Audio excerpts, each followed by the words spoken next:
If you're a parent or simply worried about social media, you're in the right place. I'm Nicki. And I'm Ashley. Welcome to Scrolling to Death. So Nicki, what are we talking about today? So today, I think this is going to be a bonus episode. So we started trying out no phone days. So that is NPD for short. And NPD. And I documented a little bit of it on Instagram. Obviously not that day because I didn't touch my phone, but I gave some recaps, and it was something I definitely wanted to review on a quick episode that's going to be short and sweet, but I think it's really interesting what observations I had. So basically, I didn't touch my phone from the time I woke up till the time I went to bed. I did not touch it. And here's what happened. So the night before, I had anxiety for sure. Like I was laying in bed and being like, shit, like, do I like, how is this going to work? How am I going to move about? Like, what if my kid is sick at school and they need to call me? Like, what if, right? And I was like, this is silly. Like, it's probably going to be no big deal. But I totally had anxiety, which was just an interesting thing. And also like that really like hones in on how much we are attached to our phones, or how attached our phone is to our life, like how integrated it is. It's so integrated. It's very interesting. And yeah. So I put it in my drawer and I closed the drawer so that I didn't even have a chance to look at it. So if I guess I could have just turned it off, but I just like had it on silent and in the drawer. So, I woke up and my husband had already left for work, and I was like, what time is it? Like I don't have a clock in my room. Like I had no idea. So I had to go downstairs to check what time it was. My body naturally woke up just because my kids are up 6:30. So I just woke up slightly before them, like your body usually will do. But if this is something I were to do regularly, like I would have a little cheap alarm clock in my room so that I didn't have to think about that. So, what time is it? I went down and made my coffee, and instead of like scrolling through my phone while I drank my coffee, I just sat there and I got out one of these books by one of the authors that we're going to be interviewing. And I just took notes on it and like sat there calmly. So nice. It was really pleasant, right? A great way to start the day. I love that. I know. My 7-year-old woke up, she came downstairs, and I told her about me not touching my phone today. And she smiled like really excitedly. Like she was like excited about that for me, which I love that you told her. I love how you like invited her in on your experience. Like, this is what mommy's like experiencing today. Yeah. And the first thing she said when I picked her up from school too was, have you touched your phone today? She was keeping me honest. I love that. Yeah. So that was interesting. Like it was almost like, I think she was probably thinking like, ooh, I get more attention today. Ooh, I don't have to compete with that today, which was, interesting to think about. Kids are really keen on the power of the phones, right? So then a few things happened through the morning that I didn't physically go to reach for my phone, but my mind went, grab my phone to take a picture, or grab my phone to call my husband and tell him something funny that happened. My 2 daughters were cuddling, and I was like, oh, I would normally have taken a photo of that. And I couldn't. So that was just something that it kept coming up in my mind, like, oh, grab your phone. Oh, nope, I can't. And, what was that like for you? Almost like grab your phone, but you're like, wait, what? Like, I would be thinking in my mind, like, okay, I don't have my phone with me. And then I would see something millisecond later and then be like, where's my phone? So it was like, you'd go from like knowing you don't have your phone to seeing something and then thinking I need my phone. It was like so quick of a forgetting that I didn't have access to it. It was so weird. Like you're so used to having it as like an appendage on your body that like not having it is very odd. And you were being so intentional of, I don't have my phone. And then 2 seconds later, a quick distraction.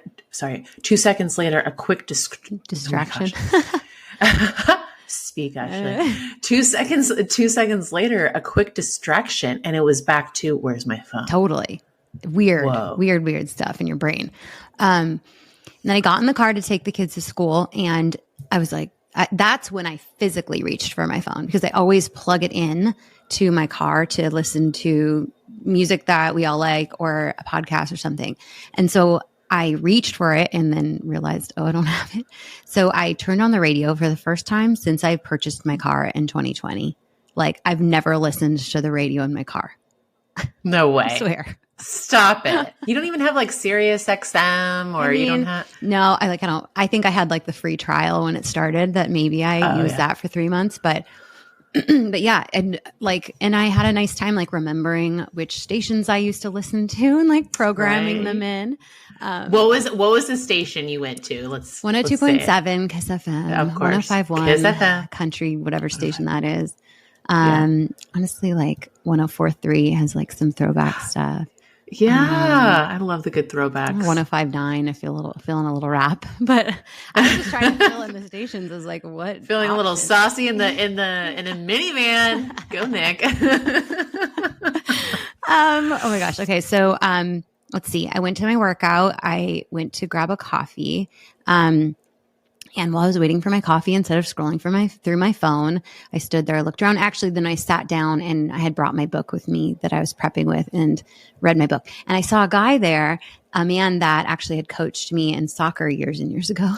And he came up to me and he taps me and goes, hey. And I was like, hi. And he's like, you doing some homework? And I'm like, what? I'm not 12 years old. And I was like, no, I'm prepping for an interview for my podcast. And he was like, oh, cool. And I was like, I guess like reading through a book and writing notes in a coffee shop looks like I'm doing homework. I'm a college student. Almost like it's foreign. Like, you must be a college student because no one would do that on their time. Right. Off, if you're working, you have your computer out, right? Like, right. Interesting. Or you have your phone. Yeah, you have your phone. Yeah. Wow. But nice compliment for him to think that I'm, a college student. I'm young enough to be.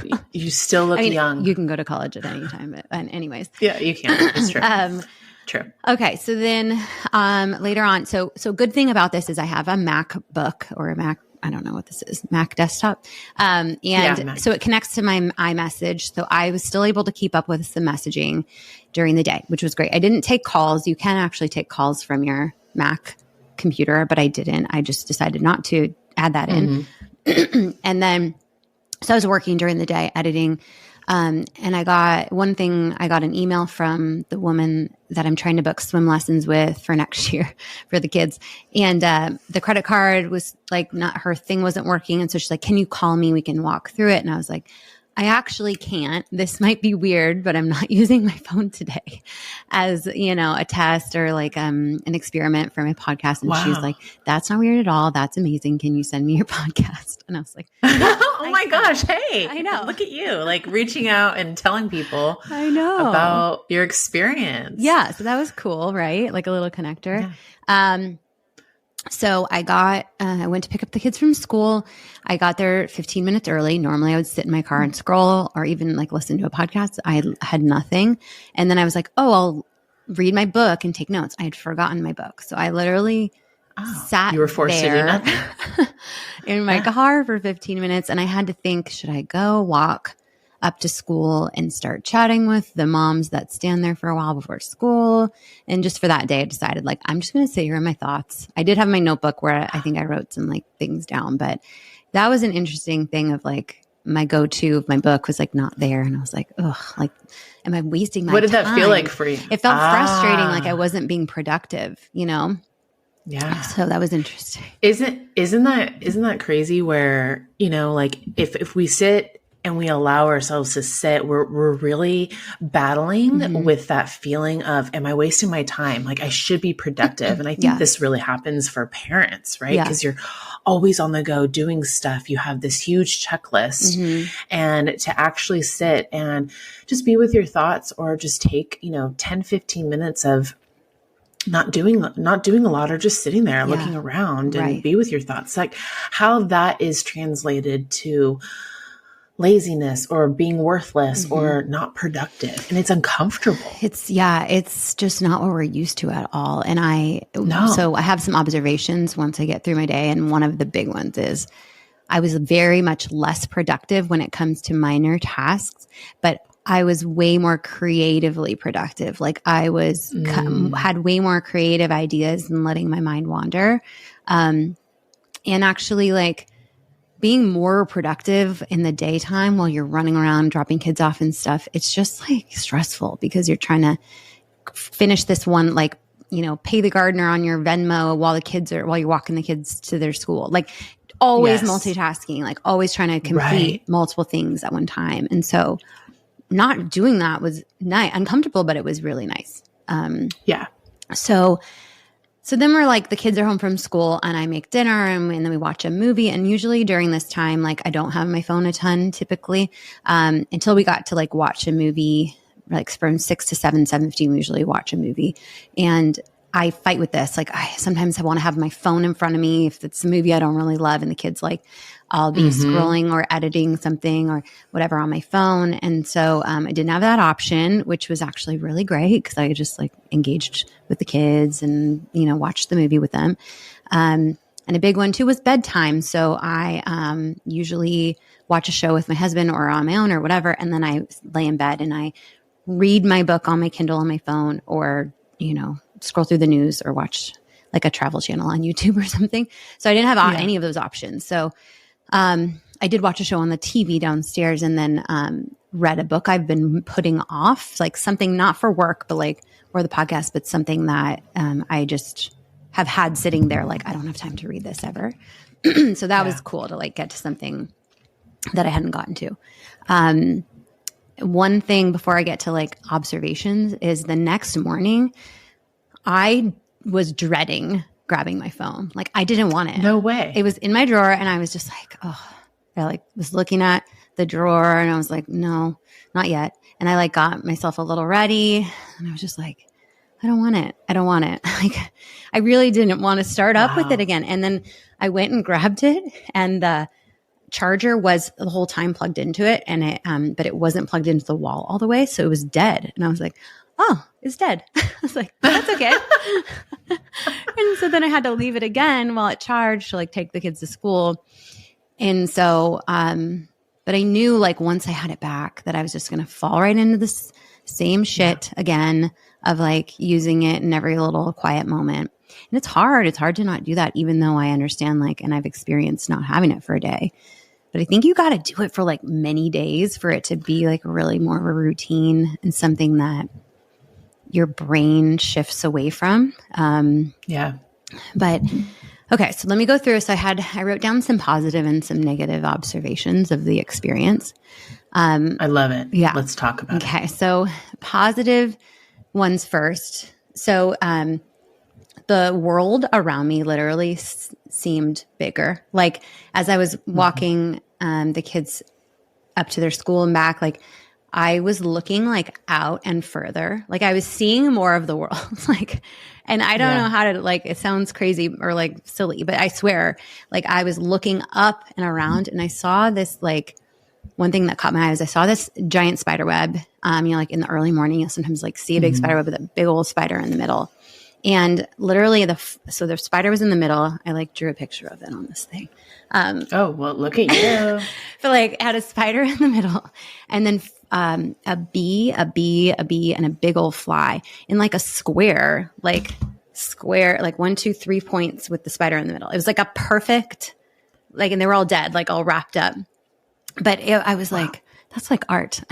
And I was like, I never would have seen that. Plus also I kind of want to take a picture of it, but I can't. And I was like, but it's just a cool thing to like observe in the world just an example that I would never have caught if I was walking and trying to do stuff on my phone. Because it's just a spider. It's just like the tiniest little things in our world. Yeah. And then without having the phone, like all the tiny things become more apparent. And you're like, whoa, check that out.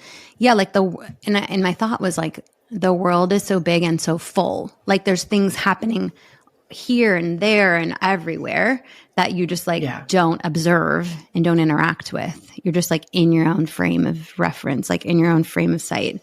Another thing I noticed. So it kind of like opened up your expanders. Yeah. Like it wasn't so tunnel vision. Yeah. Right. It like almost just like opened it up and you got like full view of the world. Yes. Yeah. it wasn't. And I think like applying that every day would be really great for someone's mental health and like giving them perspective. It's like not all about what you have going on in your little stressors. Like there's a lot more going on to have some perspective. One thing I noticed that was interesting was I drank more water.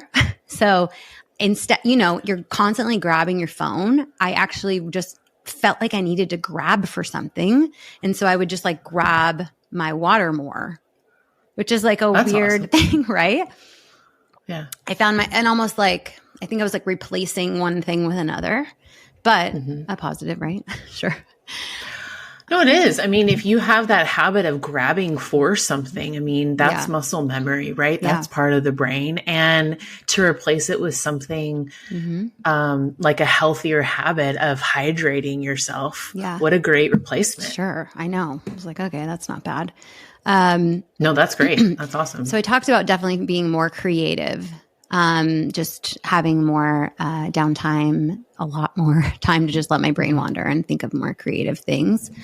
I wrote down like I felt lighter and looser. Like I feel like when I was like just like a little loose, like I was in the car just like kind of singing and like just feeling like nothing's weighing me down. Because my brain was, but I think this took like a couple of hours, like on the way back from a workout or something. I was like, okay, I feel a little like loose now. And like, I don't know, the feeling of just being completely disconnected, like really hit of like, no one can get a hold of me. I'm all alone. Like, ooh, cool. That kind of vibe.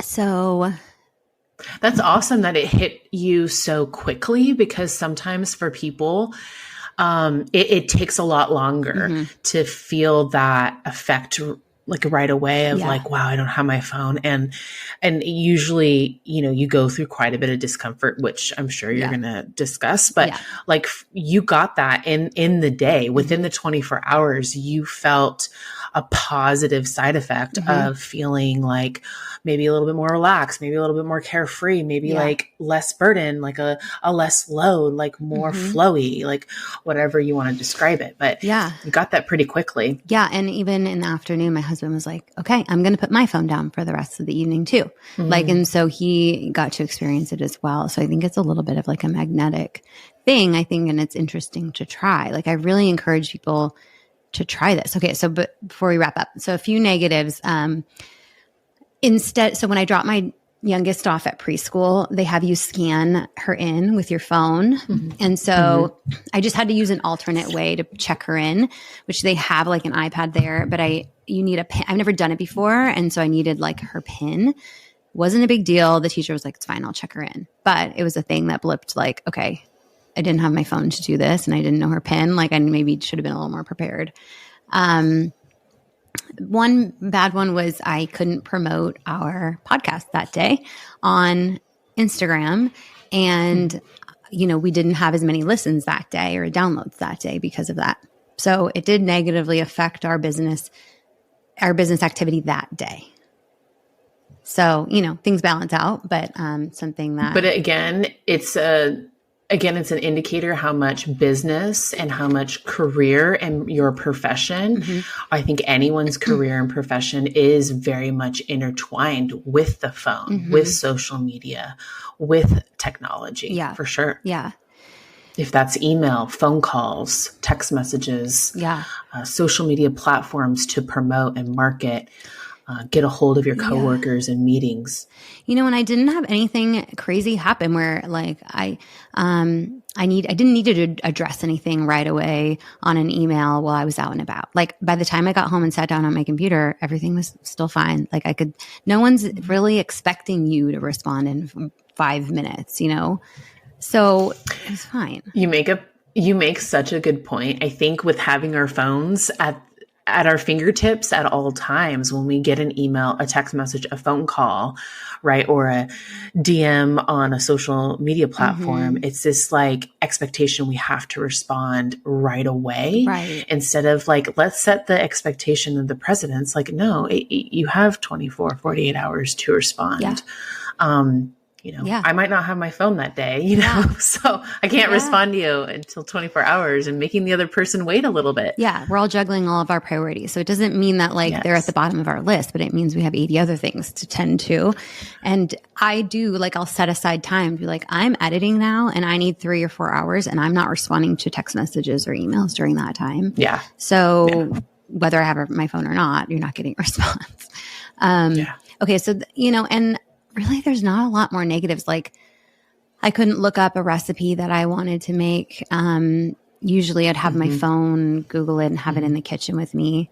Obviously I could bring my laptop into the kitchen and look it up, there's always workarounds. So what I said as my recap on Instagram was NPD, no phone day, was NBD, no big deal. It really was nice, relaxing day, creative day, gave me perspective. I had more connection with my kids and my husband. So totally going to do this regularly. And I recommend other people do it as well. That's awesome. I love your experience. Yeah. And I think doing an NPD is a big commitment, but even just when you're going out to grab a coffee or going to the grocery store or whatever, try to just not bring your phone to do that thing. Bring a book to the coffee shop and sit there, or go on a walk and don't bring your phone. Try something a little different that you wouldn't normally do just when you're hopping about. That was where it really made a difference. My thoughts were so much more creative and interesting. And I could have those thoughts when you're with your phone. When you're with your phone, you don't even allow yourself to have any of those thoughts. And I just love that, because when you allow yourself to kind of move past the discomfort of sitting on your own or being quiet or, being just kind of silent. Mm. Yeah. So I think to wrap up, my big wake up calls from this experience was, I'm probably too attached to my phone at all times. It does not need to be sitting next to me 24/7. I don't always need to have it with me when I'm moving about the world. I feel like I felt like I was more reliant on it than I am. It was not important to have it with me, on my NPD. So I encourage other people, like I said, to try it out, even if it's for half a day or just going out to run an errand. Don't have your phone with you. See what creative ideas come up. I think you'll really actually feel good afterward. That my wake up call is, there's a lot of parents out there that put these high expectations that they need to be constantly connected to their kids. So if they're not using their phone, it's 100%, I need to be connected and playful and completely engaged with my kid. And it takes a lot of effort to be connected with your kid. So take some breaks, and it's totally okay to have some quiet time, to sit in the car for 15 minutes before picking up your kids and do nothing, and allow yourself to have that creativity, to have those ideas that kind of come up, or sit with some of those feelings if it means journaling. Yeah. And then when those times come with your kids, you're just so much more energized to connect with them. Yeah. And, right. Yeah. So, and be comfortable being uncomfortable. You're going to be uncomfortable. We're not used to doing that. So it's okay to feel uncomfortable and figure out what comes up for you, Exactly. And instead of looking towards the phone to settle that discomfort, right? Because that's what I was doing, is I'm feeling this discomfort. I'm getting really overwhelmed, and I'm tired with this constant engagement and this constant connection. Yeah. So instead of looking at your phone to do that, step away, connect with yourself to re-energize, and then come back. Yeah. Absolutely. Amazing, Ash. Okay. Well, I hope everybody enjoyed the story of my NPD and our That was awesome. Thanks. And you know what? I hope it inspires people around the world and parents to put your phone down. And you know what? If it's just for, a couple minutes in the morning to read, enjoy your cup of coffee, or if it's a couple minutes of walking your kids to school or picking them up. Yeah. But just do that and be aware what comes up for you. Yeah. I love that. Okay. Thank you, Ash, for listening. Sharing. Of course. Okay. Thanks for sharing about your day. You're welcome. All right, guys. So I hope you enjoyed this episode. We have lots more good stuff coming up. And so we will catch you soon. Thanks for listening to Scrolling to Death. Bye, guys. Bye.